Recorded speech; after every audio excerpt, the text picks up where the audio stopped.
then you're the purchaser of that license. Mm-hmm. And we might have some discussion if there's been an issue with your business in the past.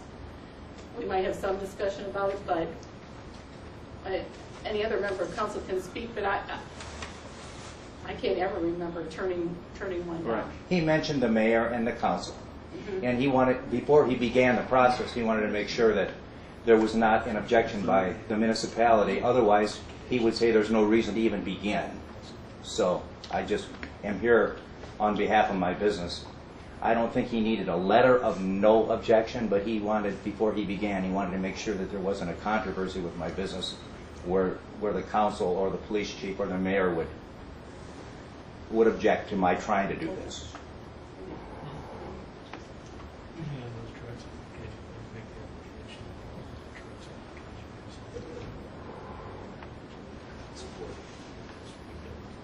Oh, I'll be glad to meet with you.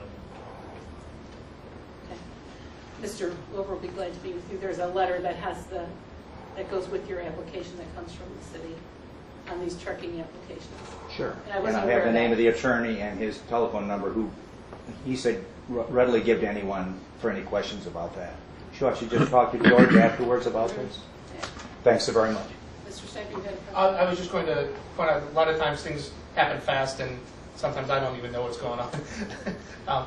But one of the things we just did is, in a committee meeting last week, with the help of the police chief, we reviewed all the current liquor licenses, and there was no objection at all.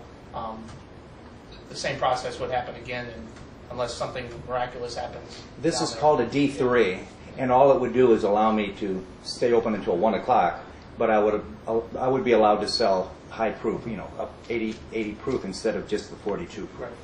It would help me, even if I don't want to use it all the time. There's requirements you have to use it a few months of the year or something like that. I don't want to do this forever. When it comes time that I want to retire, get out, one of my main reasons is you could get quite a bit more for your business, upon trying to sell it with that license versus what I have right now. That's probably my primary reason.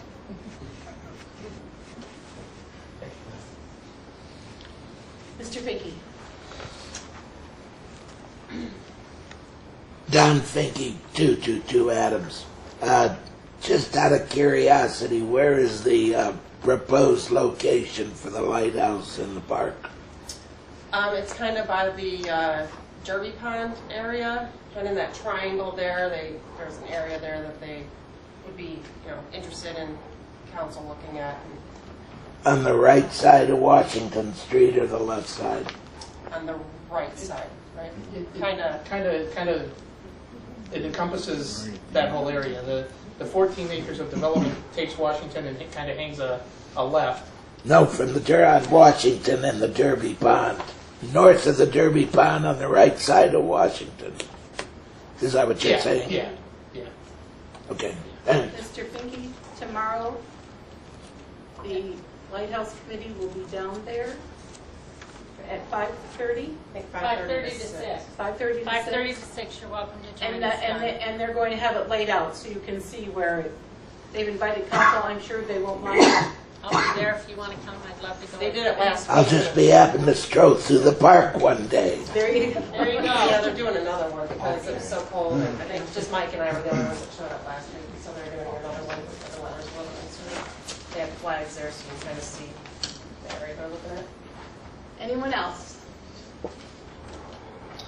Seeing none, I will now entertain a motion to go into executive session to discuss pending litigation. So moved, Madam President. Thank you, Mr. Secretary. Do I have a second? Thank you, Mr. Travis. Will the clerk please call the roll? Randy Lipshaw, Yes. Mark Joplin, Yes. Mike Snyder, Yes. Kathy Mount, Yes. Nicole Freitas. Yes. Thank you. We'll now go into executive session. We'll get to take about a 5-minute break so the audience.